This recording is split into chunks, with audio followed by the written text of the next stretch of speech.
Hello and good morning. My name is Sharon Litsky, and on behalf of the Activities Committee of the Metropolitan Club here in San Francisco, I'd like to welcome you to one in our series of online presentations. Today is special for me because our presenter, Jan Wahl, is a good friend. For over 100 years, our Metropolitan Club for Outstanding Women of all ages has been offering athletic, cultural, educational, and social activities for all our members, their families, and guests. I'd like to thank Ms. Phoebe for her wonderful cello music, and also to thank Brianna Werder, who is the technical producer of these online programs. As your questions come to you during the program, please feel free to use your chat box, and I'll relay those to Jan during the presentation. And now I'd like to turn to Patty McCrary, who'd like to say a few words about our Cinema Arts Group before she introduces Jan. Hello, movie lovers. We've got people from all over the country this morning, and this is our 21st week of bringing you movie suggestions to entertain you while we're not able to go to the club. The email blast goes out every Thursday. The movie themes have strived to reflect what we were experiencing or missing in our lives. We began the first week with the most perfect shelter-in-place movie, Norma Desmond in Sunset Boulevard. As the weeks and months went by, we had baseball movies, inspiration for cooking at home movies, top comedies, the brilliance of Christopher Guest with his mockumentaries. June reminded us of weddings. We had wedding movies. And we had graduation movies, which reflected teen angst. We had amazing movie roles for women, summer and coming-of-age movies, salutes to movie legends we lost during this time, fun, if you can believe it, political movies, and on and on. So, I have an exciting announcement this morning. Mark your calendars for September 18th, because we are bringing cinema arts back to the club. That's right, in the parking lot. We're going to have drive-in movies, and we're going to have dinner and drinks served to your automobile. We're very excited about this. So after your program, those of you all who are club members will be receiving an email, and it will ask you to vote on your choice for a movie. We're going to have 2 movies that night, earlier on for the kids and families, and then a little later on for the adults. So look for your email. And without further ado, we are so pleased to have Jan Wahl join us again. It's been a long time since she has informed, enlightened, and entertained us at the club. Jan is a TV and radio personality and San Francisco's favorite movie reviewer and film historian. She's graciously agreed to join us with some Hollywood insider information, interesting tidbits, and backstories of some of her favorite movies that take us on a journey. Welcome, Jan. Hi, thank you so much. It's great to be here. I hope everyone can hear me. Oh God, don't you hate it when you look at yourself and it's like, anyway, I'm glad to be here. I hope that everything's cool in terms of technology and then everybody's connected. Okay, so I'm wearing this blouse because I'm thinking of this movie. Movies that take us away. Here we go. Some enchanted evening. Okay, we're looking at South Pacific. There is nothing like a dame. I mean, all these, I'm going to wash that man right out of my hair. I mean, South Pacific is great. It was not filmed in where you think it was, which is like Tahiti or somewhere around there. No, it was actually filmed on Kauai. And when I do I do sometimes these South Seas in cinema talks, and I do about where this was filmed because it's so interesting. You can go there and see it today when we can go to Kauai, but if you can't go to Kauai right now, you go through South Pacific. Now I'm asking people to please call if you have questions or comments. This is a really great movie. Anytime a movie, let's start with the idea that a movie takes us away. We can go on vacation. Now I want all of you to think of the first time you were aware of a movie location. For me, it was Lawrence of Arabia. I saw it when I was a kid on the big screen, and not only Maurice Jarre's amazing soundtrack, but the idea of these big windswept desert looks, and the way the shadows and the way that David Lean's camera would go in on something in this massive desert. I just loved it. Of course, it was nice that it was Omar Sharif and Peter O'Toole, but that was one of the first times I was aware of how much a location can add to a movie and make you want to go there. Wow. When I first saw Roman Holiday with Audrey Hepburn and Gregory Peck, it made me want to go to Rome so bad. See, that's what's so great. Three Coins in a Fountain, which is just terrific. First of all, it's got Clifton Webb. I follow Clifton Webb on everything. He's one of my favorite character actors. And in this, he actually acts heterosexual. Anyway, it's a really good movie. It's got great clothes, great costumes, but mostly it's the sets of Three Coins in a Fountain is Rome. And you really get a sense of what Rome was like in the 50s, before the big tourists. It's just gorgeous. It's a beautiful film. So that made me want to go to Rome. So a lot of times these movie locations make you want to go places, and that makes it even more fun. So let's go to some other places. Talk about somewhere in the 1950s. How about San Francisco in the 1950s? And this is so fun. This is Vertigo. And these are, oh, by the way, you should be writing these down. Yes. You may want to write down some of what I'm talking about, because you know, what are we doing at home right now? We're watching things. You know, you go on YouTube and put in, you know, movies filmed in India and all these great, you know, these movies that make you want to go to Africa. Beside Out of Africa, which is a movie that had me really ready to go to Africa. What a beautiful film. And when I was interviewing Meryl Streep, I got to spend a whole day with Meryl Streep and Renee Zellweger when they did a movie together. And we were raising money for various women's organizations. So we drove around in this limo and went to different theaters. And Meryl and Renee would speak, and it was just great. Anyway, Meryl Streep told me that the sexiest, hottest moment she ever had in a movie was when Robert Redford washed her hair in Out of Africa. Now, I've been trying to get my husband to wash my hair ever since. It's not the same. It's got to be Robert Redford. They've got to be by this lake in Tanganyika, excuse me. And it's got to be just like that. So live it through a movie. You know, live it through a movie. Back to, in fact, if you want to go on a, you know, just a romantic jaunt in your head, because let's face it, everything great happens in our imaginations, and the movies kind of kickstart that. You can go to From Here to Eternity, and you can watch Deborah Kerr and Burt Lancaster roll around in the sand. Yeah, that's in Hawaii. And that's really a nice vacation, especially the roll around in the sand part. Of course, don't try that yourself. It's very scratchy. Okay, so here's, you know, Italy. By the way, all you have to do is, let's see, I think you can raise your hand, you know, raise your hand if you want to ask something or talk about a movie that had a special impact on you, made you want to travel. Oh, I should mention the first movie that made me really want to travel, because it's one of my favorite movies ever made. And that would be with Rosalind Russell, the great Rosalind Russell, and that's a movie called Auntie Mame. Now, this isn't so much locations as much as it's the spirit of travel. She wanted to travel. She wanted to go, go, go. Life is a banquet. Most poor suckers are starving to death. That is a beautiful film, aside from the sets, the gorgeous apartment and set design, but also the clothing by Ori Kelly. Fantastic. One of my favorite costume designers. But it's the idea that this woman had this big life and wanted to travel. At the very end, the last sequence, she's leading her grandson up the stairs and saying, "We're going to see the world." And that really gave me an idea for travel. Now, when this film came out, I bet a lot of you love this film. This is called Enchanted April. Enchanted April, okay? If this doesn't make you want to go to Italy, like A Room with a View, gosh, there's so many films that take place in Italy, but Enchanted April really stars Florence and other parts of Italy, the countryside, and has wonderful period costumes. It's a beautiful film, Enchanted April. This is one to really see.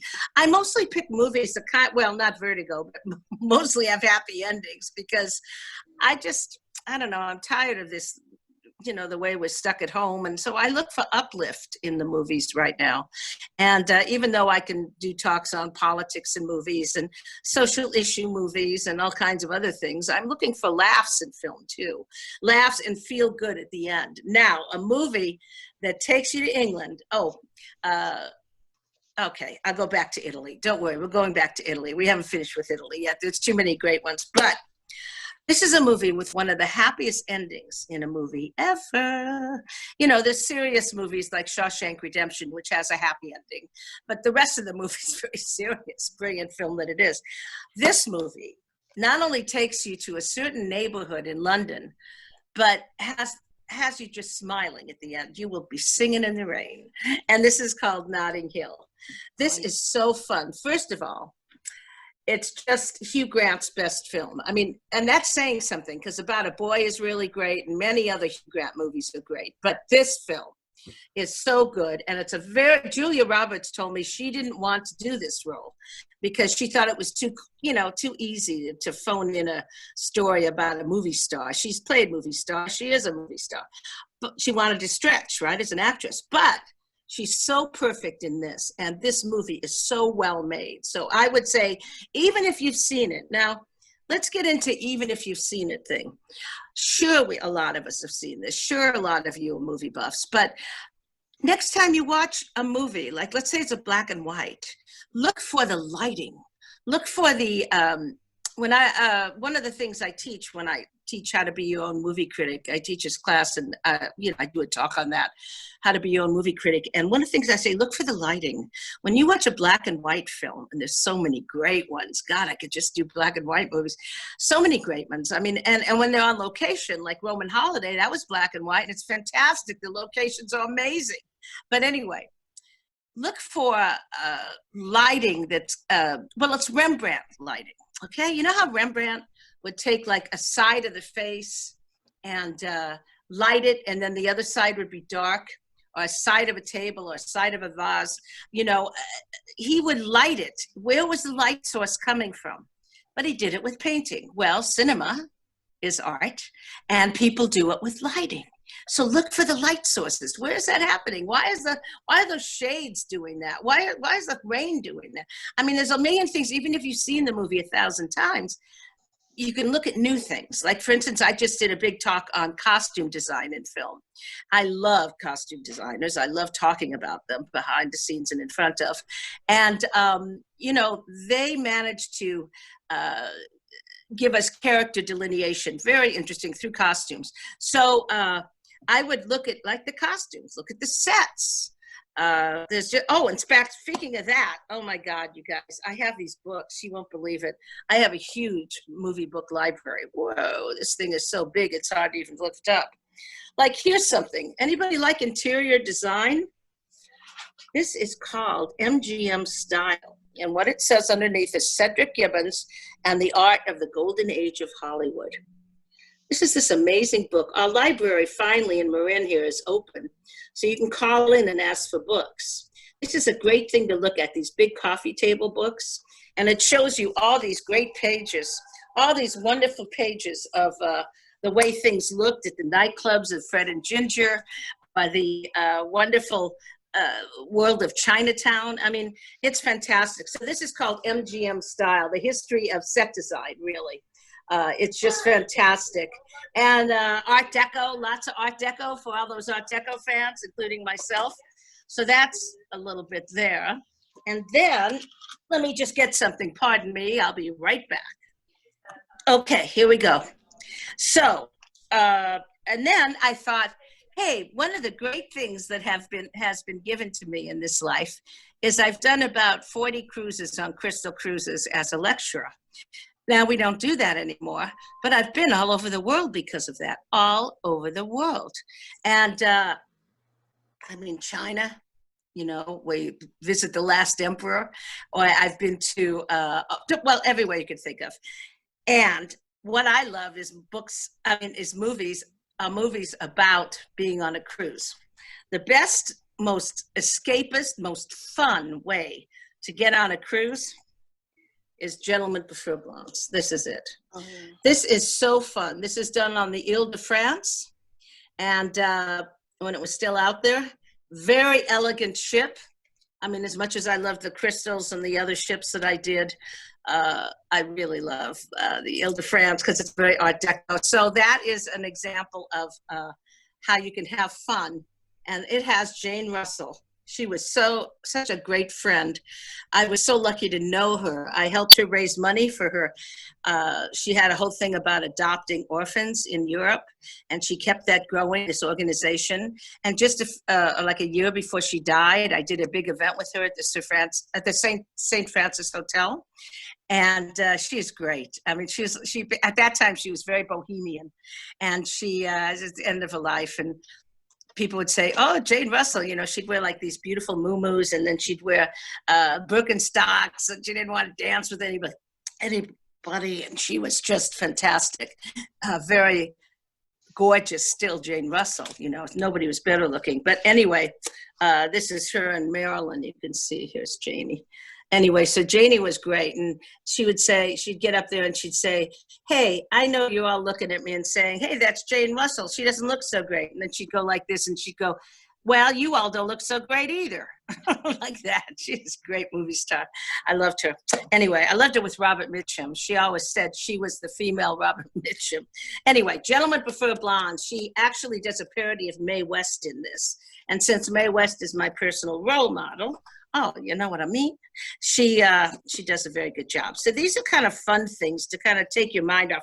Now, if you want something spiritual, really spiritual, because these days we have to remember to let go and let God, and that we're not in charge. This is a really great one. This is about a man who is looking for spiritual answers. He's played by Martin Sheen, okay, who's in Frankie and Grace right now. If you haven't seen that, it's on Netflix. So fun. Jane Fonda, Lily Tomlin, really a good time. It's a series.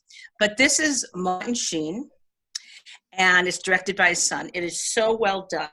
It's about a man who is completely bereft and in grief, and he decides to take the journey of the Camino de Santiago in Spain, take that quest.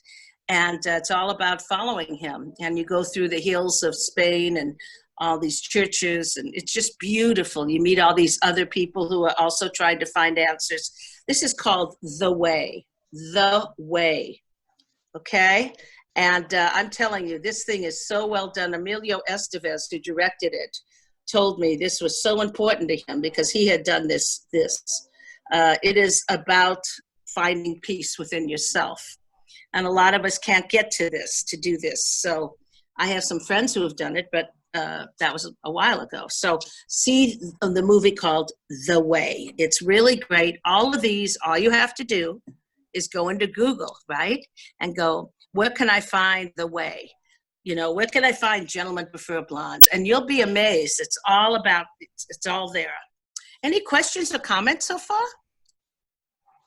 Anything? No? I'll just keep going then. I guess that's what you want me to do, huh? Okay. So anyway, there are so many great ones. It's hard to know where to start because we're really focusing right now on movies that take you away through location. So if you want to go to the Wild West, okay, let's say you want to laugh, but you want to go to the Wild West. And you want to go to the Wild West in a comedy. It doesn't have to be like a Western. This really takes you away, and it's one that most people don't know. It's called The Frisco Kid, okay? This is a chance to see the early Harrison Ford before he became a star in Star Wars. And it's also a chance to see Gene Wilder. And it's just terrific. It's called The Frisco Kid. And it's about this rabbi who comes to meet this Jewish girl, and he has to go from the East Coast to the West Coast. And it's the 1840s, and he meets some real desperados. But he's a real Jewish guy, played by Gene Wilder. It's absolutely terrific. So that's The Frisco Kid. So let's say you want to go somewhere very different, okay? Woody Allen has given us, let's see, I can't see, Ditka, it says, Jan, you look great, thank you. I wish I had Lucille Ball's, the bad remake of Mame. When I say to see Auntie Mame, I'm talking about the Rosalind Russell version, okay? There's a bad remake that's so bad that Jerry Herman cried in front of me talking about how wrong Lucille Ball was for that role. But Ditka, you say, I can't, the whole thing doesn't come out. It just says, I can't read what it's, can you either talk to me or can I have someone Let's We see. lay It that. says, Yeah, go uh, ahead. Jan, you look great. How do you do it? And what movies have made you laugh? Okay, I love to laugh right now. I believe laughter is internal jogging, right? And we all need that internal jogging right now. So laughter is great for us, and movies are the perfect place. I was just recommending for our drive-in movie. You know, there's a whole bunch of movies that make us laugh, and it'd be fun to get together in that drive-in idea of the Metropolitan Club that we're talking about in the parking lot, and do a real comedy. So there's a couple of movies that really get me every time. I watch them over and over again. One is Some Like It Hot. Yeah. One is a movie that not enough people know, but it's my second favorite comedy after Some Like It Hot, which is called My Favorite Year. Okay? It's with Peter O'Toole, and he plays Errol Flynn, who is booked up. This is a Mel Brooks production. But it's not like a Mel Brooks movie. It's far more narrative strong, rather than strong when it comes to slapstick or whatever satire. This is a real narrative, and it's about what happened when Mel Brooks was working on the Sid Caesar Show, true story, and they booked Errol Flynn because Errol Flynn owed a bunch of money to the IRS. So Peter O'Toole plays the Errol Flynn character, and that's named Alan Swan, and it is brilliant. It's called My Favorite Year. Also great ending, also funny as heck. So that's called My Favorite Year. Another one I particularly love is called In and Out. This is Kevin Kline, based on a true story that you'll recognize. When he's a teacher, small town New England teacher, and he gets outed, even though he doesn't even know himself he's in the closet. He's a small town teacher who's he's an English teacher. One of his students wins an Oscar and thanks him while in the Oscar speech and says, hey, I did it all because of my gay teacher. Well, nobody in town knew he was gay. He didn't know. He was totally in the closet. And it's with Debbie Reynolds and, as I said, Kevin Kline and Tom Selleck. And Tom Selleck is fantastic in this. You won't believe this character that Tom Selleck plays. It's just fabulous. It's called In and Out, written by wonderful writer Paul Rudnick, and just beautifully done. Frank Oz directs. Just a wonderful thing. So when I was saying Woody Allen sometimes can take us away through music, through his wonderful scores like Manhattan. You want to see something wonderful and hear something wonderful. We were listening to some beautiful cello music before. Well, if you want to hear something beautiful, all you have to do is pick up Manhattan or any of his movies. But my favorite, it's hard to say because I love Annie Hall. I love so many. I really love Midnight in Paris. I think Midnight in Paris not only shows you Paris now, but shows you Paris during the Belle Epoque. And so that's just such a treat. It's such a treat of a movie to travel with. So anyway, and that makes me laugh. That movie makes me laugh. But for the most part, I also love a great classic film because I love the classic films. They're called classics because they always are good. I mean, they always stay good. And this is called You Can't Take It With You. And this is what an eccentric family with Jimmy Stewart and Jean Arthur. Fantastic. And that it's called You Can't Take It With You. And then there's another, there's so many good, funny, classic movies. I would really recommend one that you guys will love called The Man Who Came to Dinner. Yeah. Okay, Monty Woolley plays this guy who's a critic, okay? It's like the 50s, very wealthy New York family takes in this critic because he hurts himself on the stairs to their house. Well, he needed a place to stay, and it was a really nice mansion. And so anyway, he stays there. They can't get rid of him, but they don't want to because he's a big celebrity. And it's just funny, bitchy, very high-styled, kind of Noel Coward, Cole Porter type comedy. It's just terrific. And Sheridan, yeah, it's really good. And that's called The Man Who Came to Dinner. And that would be one to get to. A lot of these, YouTube has really done some great stuff where you could put in YouTube and you can find all kinds of things too. More questions? All right, I'll just keep going. I love your questions though. Okay, so back to Paris. There are so many movies filmed in Paris. One of my favorite trips I ever took. I was so lucky. I got to go on a Parisian trip. from Paris back to Paris, 7 days. We went to Giverny. We went all over in a beautiful riverboat. And I got to do talks on movies in Paris. So there's been a lot of them. But I think this has got to be the best. First of all, it's the night they invented champagne. It's plain as it can be. They thought of you and me. Okay, don't get me started on musicals. I do musicals all the time. I love musicals. But the costumes, the sets, oh my goodness, this thing will knock you out. Lerner and Lowe's music, the incredible cast, Leslie Caron, Louis Jourdan, Hermione Gingold, Maurice Chevalier. Thank heaven for little girls. Anyway, Gigi will take you to Paris, and you will see this very elegant time. So we're not just talking about travel locations, we're talking about time too, time travel. In terms of favorite Cary Grant movie, thank you for that. I saw, because you had the name Cary Grant right at the top there, I could just see the first like 5 words. Cary Grant did it all. I mean, he could do comedy, of course. I just watched Arsenic and Old Lace, even though I was so lucky. I got to interview him twice because he did a one-man show at the end of his life, the last year of his life, and he came for some reason to San Francisco and Marin, and I got to interview him, and he said Arsenic and Old Lace he didn't really like because it was too slapsticky for him, but he could do slapstick, and he could do satire and just everything. I would say Father Goose is one of my favorites. It's a lovely film with Leslie Caron, where he's on an island in the Pacific, kind of like South Pacific, but without the music. And it's just a lovely, lovely film. It's called Father Goose.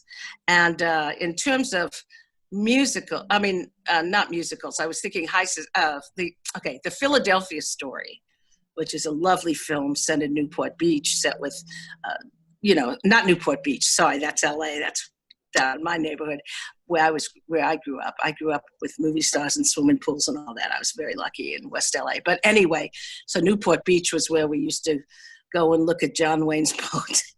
But anyway, no, Newport, Rhode Island is where Philadelphia Story takes place with very wealthy people. But it's a wonderful, wonderful show. Well, the remake is a musical remake. It's called High Society with Grace Kelly, Frank Sinatra. Oh, God, it's good. It's so good. Sinatra plays the Jimmy Stewart role. Very, very good. And Bing Crosby plays the Cary Grant role. But, I like Philadelphia Story a lot, too. It's hard not to like Cary Grant. Holiday is also a favorite of me with Katharine Hepburn. Speaking of Hepburn, how could I not mention Summertime, where David Lean said he wanted Venice, Italy to star in the film. Hepburn could come in and she could be the lead, with Rossano Brazzi being the man that she falls in love with. She's a teacher who's never traveled, and she travels to Venice. It is something special. Summertime. That's a Hepburn film. Someone just mentioned something really interesting, but now I've lost it. Darn. I wonder what it was. Oh, The Women. You showed The Women, 1939. Oh, my God. I just did a whole thing when I did my costumes in film, costume designers in film. Adrian did The Women, and it's got some first-time looks at certain kinds of fabric and bare midriff and incredible clothes. They even have a fashion show in it, of course, but it's really a comic masterpiece. You've got these actresses, like Rosalind Russell was trying to get out of being this sort of nothing lead. She was sort of a light ingenue, under contract, and she wanted to show she could do comedy. Kind of like Lucille Ball needed to get out and show she could do comedy. Well, Ros Russell did it first, and she did it in The Women in 39, and she was just fantastic as Sylvia Fowler. And The Women is something I can watch all the time. It's just so fun. I was really fortunate to get to know, before she passed on, Joan Fontaine, who was in The Women. And she said there was nothing like that set. George Cukor managed to. The biggest problem was that you had Joan Crawford, as Crystal Allen, who was so brilliant. There's a really bad remake, really bad, called The Opposite Sex, which I would stay away from and just see The Women, the original The Women. So you had Joan Crawford and you had Norma Shearer, who I'm a huge fan of. I'm a fan of Joan Crawford's, huge fan. But I would tell people, but what Joan Fontaine told me is that they had terrible time behind the scenes. Joan Crawford had resentment toward Norma Shearer because Norma Shearer for many years got all the roles that Joan Crawford wanted because she was married to Irving Thalberg, Norma was. And Irving was the head of the studio after Louis B. Mayer. It was Irving Thalberg who made all decisions. And so Joan said, how could I compete with Norma? She sleeps with the boss. So she was mad. They didn't have such a great relationship, but everything on screen was brilliant, beyond brilliant. So I'm in love with the women. Oh, I use the lines from the women all the time when we do great dialogue. The dialogue in the women is remarkable, and it's definitely a woman's story. Mary Haynes, Jungle Red. Ooh. Anyway, love it. So anyway, it's back to movies that take place in interesting locations. If you want to go to New York, there's a lot of great New York movies, of course. I adore a movie called All That Jazz about Bob Fosse. Now, you really get the sense of Broadway and putting on a Broadway show. It's a wonderful film, very adult, so I would not recommend it for kids. However, here's a great one that takes you inside the world of a magazine. I think it's Vogue. This is The Devil Wears Prada. And this is just terrific to see again. I mean, this is one I could see again because I love Meryl Streep as Anna Wintour. I mean, they say no, but whatever. I'll buy into it. And she's so much fun. The clothes, just the pathetic trying to make it in the business, Anne Hathaway, and it's just a blast. So that's one to see over and over again. Was there another question? Did I miss it? No. Okay, moving forward.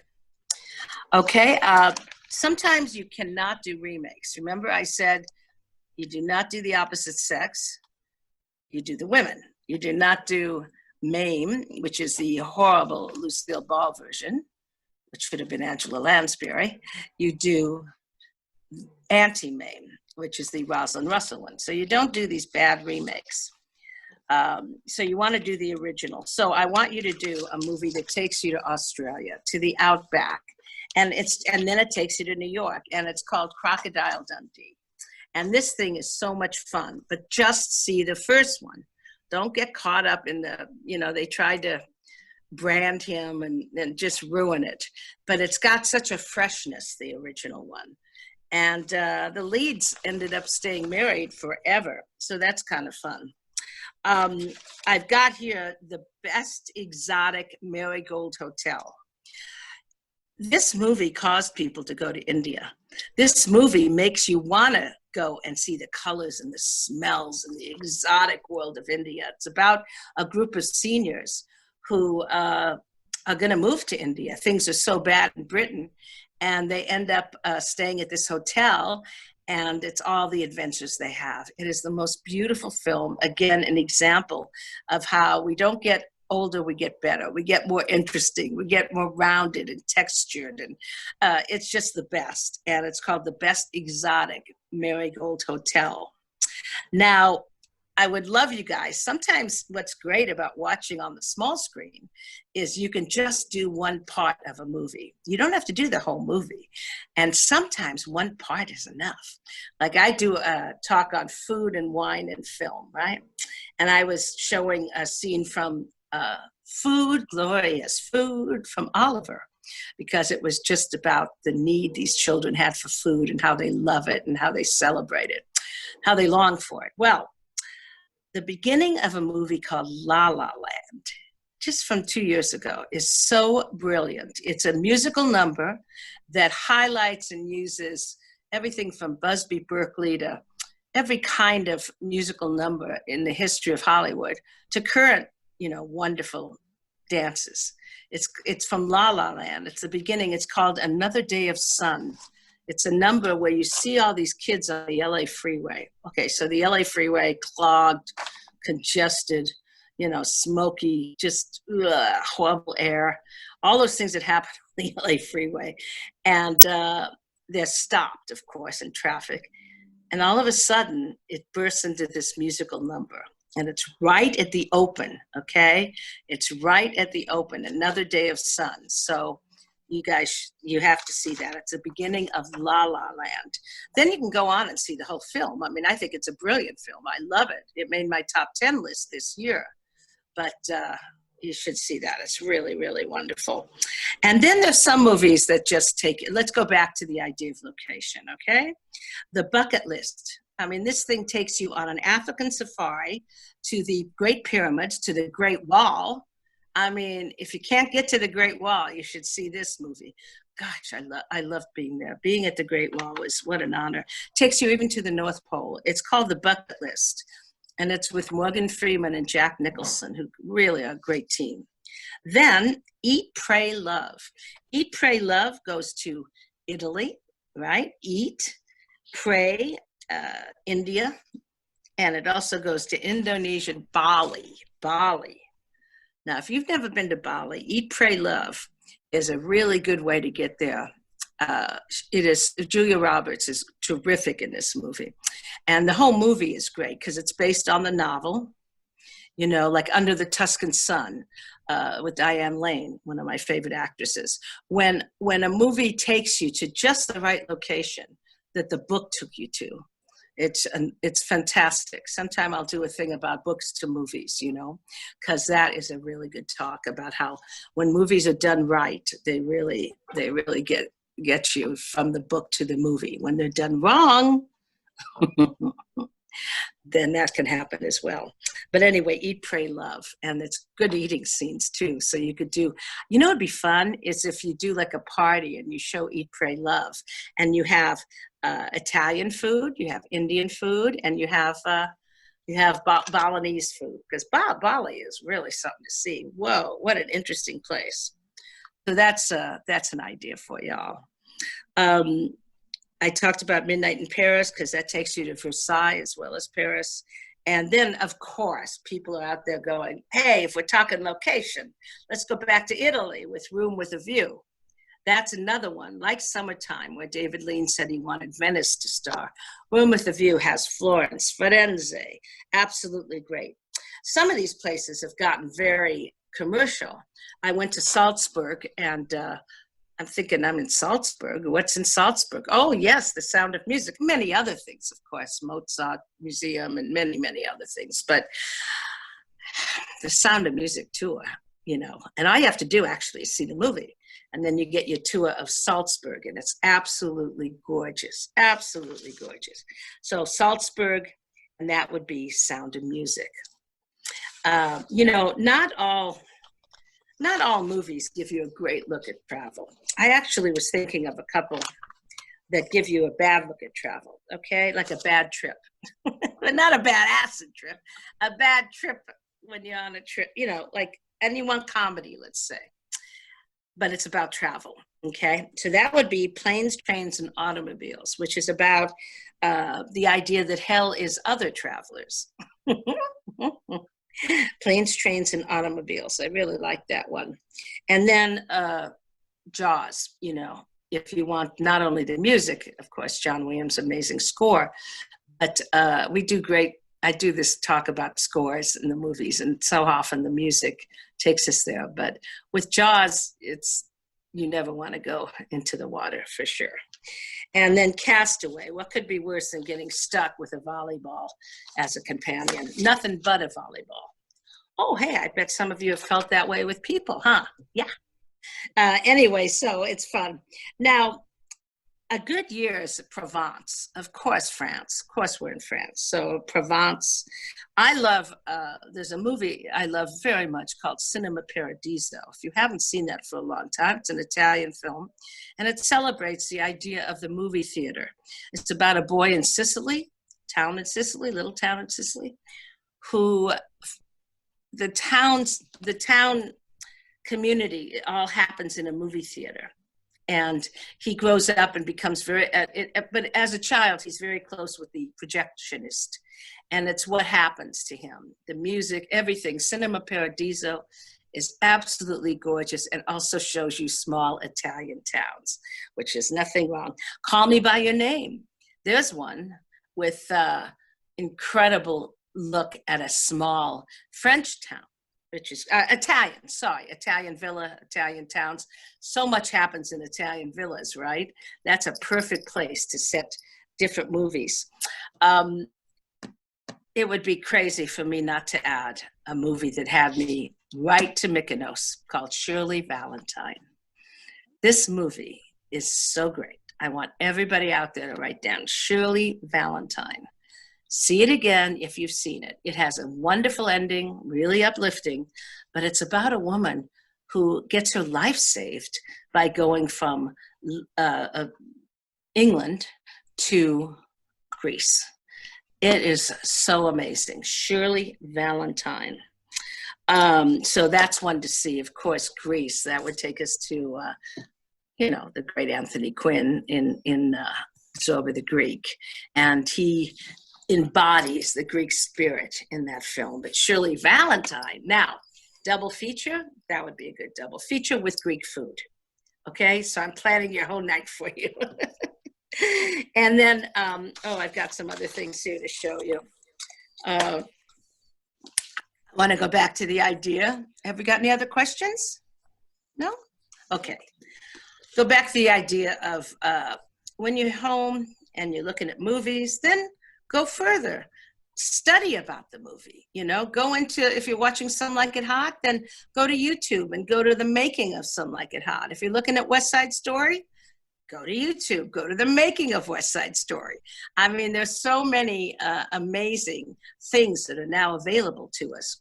So I'm looking at all these costume designs and I'm thinking, I mean, I'm reading about, on the internet, but I'm thinking, no, I want a big coffee table book. I don't want to buy it. I don't want to get it on Amazon. I have enough coffee table books around here, but I want to get one from the library because now I said how all Marin County libraries are open in that you have to make an appointment. You have to, go meet go get your bag. And anyway, I got this book. Okay, look at this. I have to call two hands. It's a two-handed book. This thing is so big. It's called, okay, can you see that? That's Marlena Dietrich there. I want you to see that. There we go. There we go. Okay, it's called Creating Illusion. It's called Creating Illusion. The illusion's in blue, so you can't really see it. A Fashionable History of Hollywood Costume Designers. This thing is so amazing. I mean, it goes all the way up to the present, and it's all about great costume designers. So now I'm completely enthralled with this gorgeous book showing costumes of every kind you can think of. Oh my God, look at that. Ugh, what is that? That's Ava Gardner, hello. Anyway, it's really incredible and how costumes create look and, so good. So, Yeah. I mean, Yeah. yes, go ahead. Someone's asked you, first of all, they said great presentation.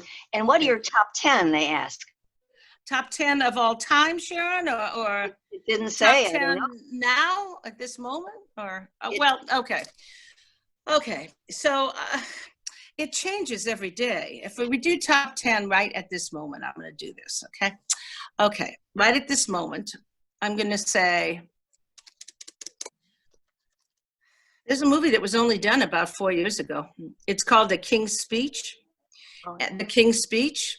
And this was about a king of England, true story. I love movies based on true stories when they're well done. And he had a stutter, a really severe stutter. And because of a wonderful speech therapist, he got past his stutter. I mean, one day at a time, he had to really work at it. And I love The King's Speech. That's a beautiful film. One of my favorite movies ever made, top 5 of all time, is because it's so relevant and it's so strong. And it was written by Patty Chayefsky, and it's called Network. And Network is really important to me because it's relevant to what's happening today in the media. And that when I've spent most of my life in the media, television, radio, everything you could think of, film. And, I got in the Directors Guild when I was in my early 20s. So I've been around professionals forever. And got a couple Emmys and all that. So I've got a good background, and I could say that Network reminds us that when entertainment, whether it's a reality show president or whatever, when entertainment takes over news and becomes one-sided that way, and news becomes just a way to make more money for the network, for the corporation, it's very dangerous. And it's a brilliant film. It also personally means a lot to me because it reminded me, I was beginning to get like Diana in that film where she lives for the media. She lives for television. She can't look at a sunset without thinking how to film it. She can't have a relationship without thinking the language of the script. You know, nothing's real. And I was becoming that way. So it was a good warning also. So as a personal level and a political level, I really love the film network. So those are a couple of my favorites, but there's so many. I mean, I'm nuts for musicals. So one of my favorite, well, there's so many of my favorite musicals, but I married a man from a little town in Iowa. And I found that the movie Music Man, really, really helped me with my in-laws. It's so real. You know, a little town in Iowa, there's nothing halfway about the Iowa. Well, don't get me started on Music Man, but it's so brilliant. It's really a wonderful musical, and that would be a fun one to kind of, you know, have on. And it's all this great music, and you can just, you know, clean your house to it or pluck your eyebrows and do whatever you do while you're watching something.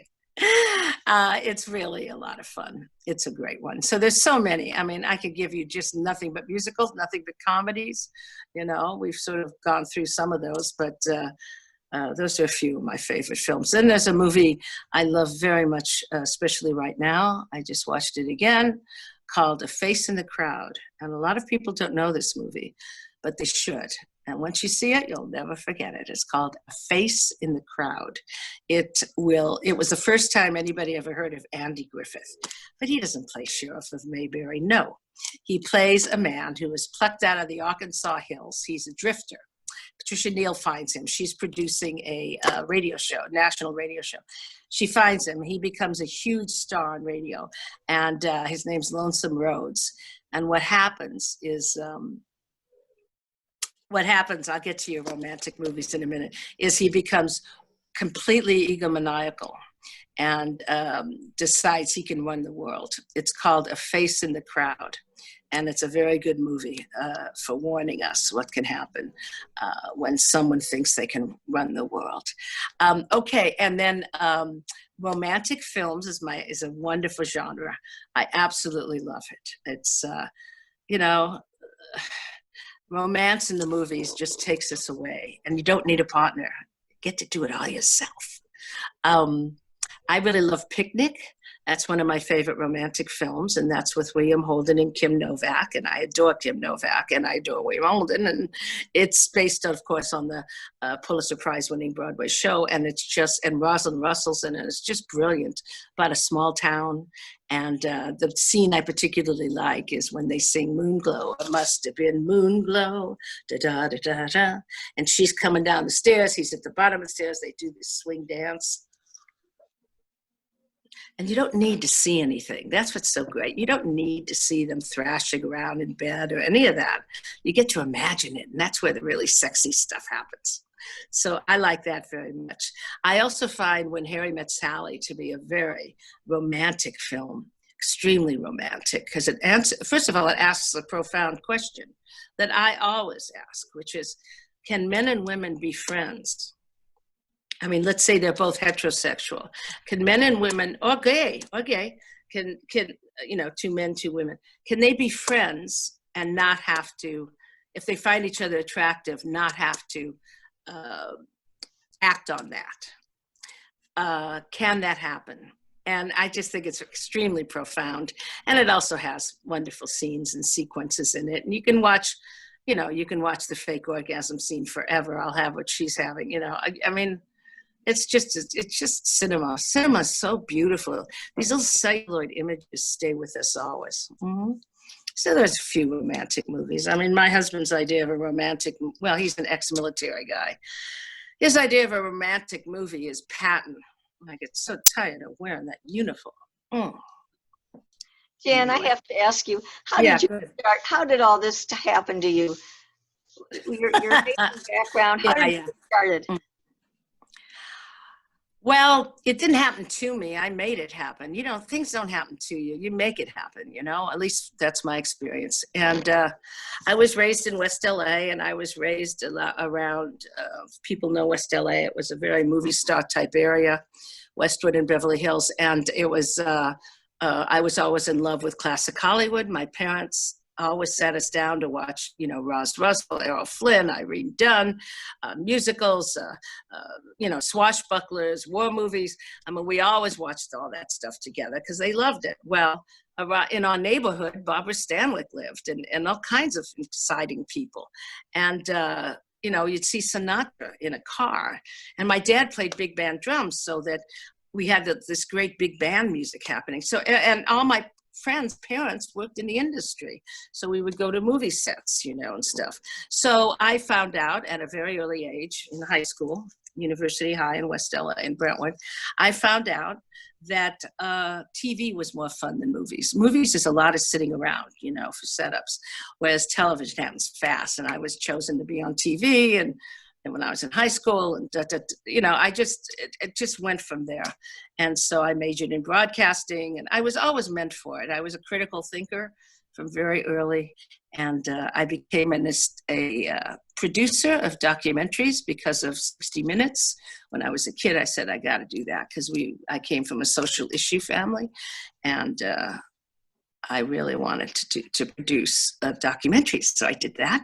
And then I realized that the crew made more money. I was a single woman and not interested in getting married, just terrific career aspirations. And so I became an associate director and got in the Directors Guild. And after that, my career went up, and I won a couple Emmys for producing edgy kind of documentaries. And then I came here 40 years ago, and people heard me. I just would call into radio shows, and people heard me, and then I did television, and the rest is history.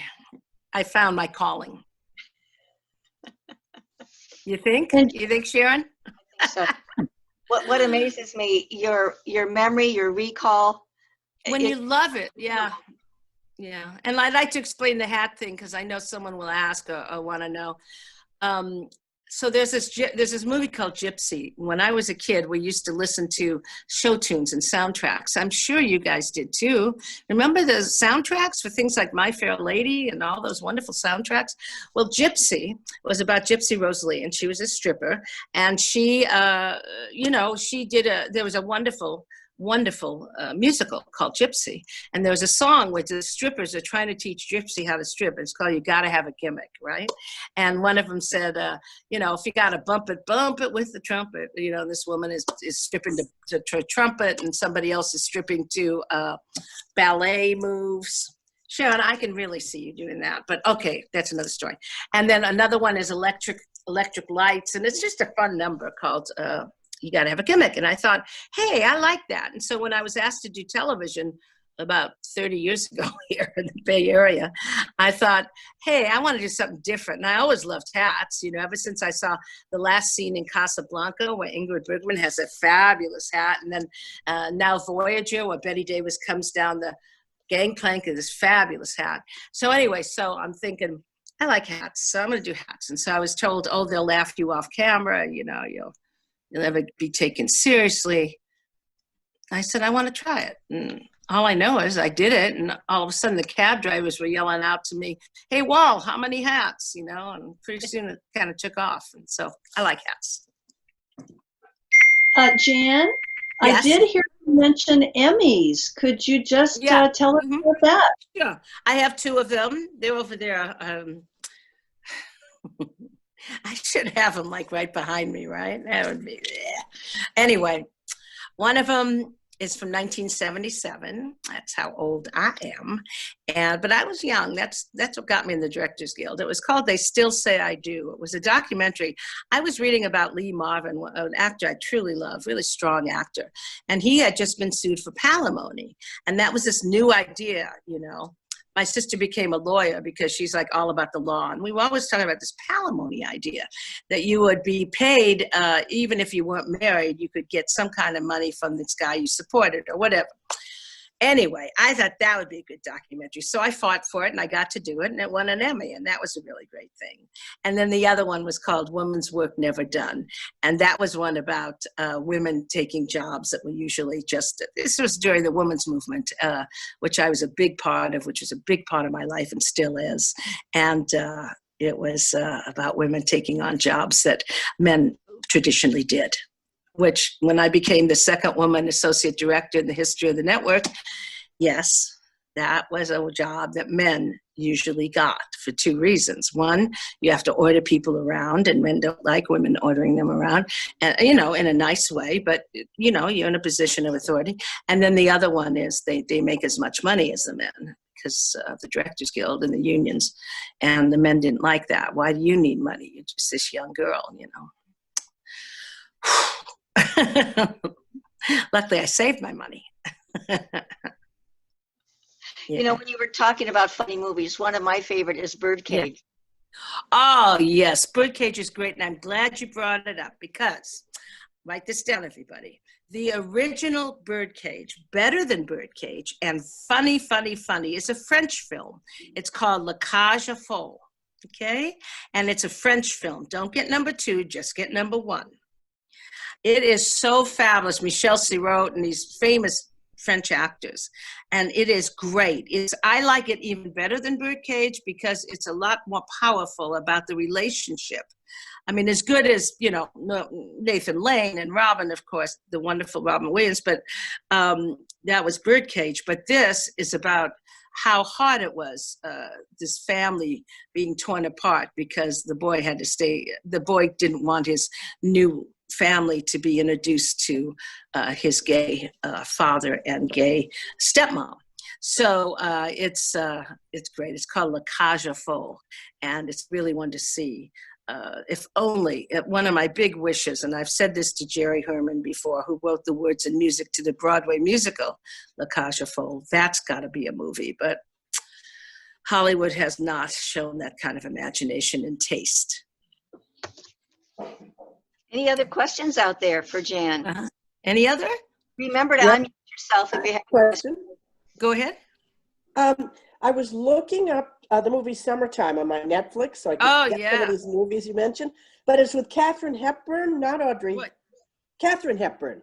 Katharine, oh yes. Yeah, and during the making of Summertime, which you will love, it's Katharine Hepburn, right, and Rosanna Brazzi, and during the making of it, she actually has a scene where she falls in the canals of Venice. Ooh. The rest of her life, she had an eye infection from that canal. Oh, What wow. is the moral of the story? When we get to go back to Venice, don't fall Wow. in the canal. Well, thank you. Oh, and It's a wonderful film. Jan, I had another question. How many hats do you have, and how many closets full of hats in your home? Right. What my husband did is he built a shelf around the bedroom, and they're stacked on those shelves. I mean, it looks like bookshelves, but they're not. They're hats being stacked. And at any one time, I have about 70 hats. Mm-hmm. Yeah. What I like is I also collect pins. I love brooches and pins. I just love them. And so I could put the pins on the hats. So I get double fun. Come up with ways to give yourself double fun. You don't have to be so serious about everything. Just find ways to have fun. Fun counts. You have surely made us a fun day. We thank you for being here today. Sure. Haven't laughed so much in a long time. I hope you'll come back. And to remind our members to check the website to make sure that you know of different programs that are coming up soon. And also to check your emails because Patty will be sending you some movie suggestions each week. You're welcome to stay on the Zoom till 12:30 and enjoy some music. And in the meantime, till we see you again. Bye-bye.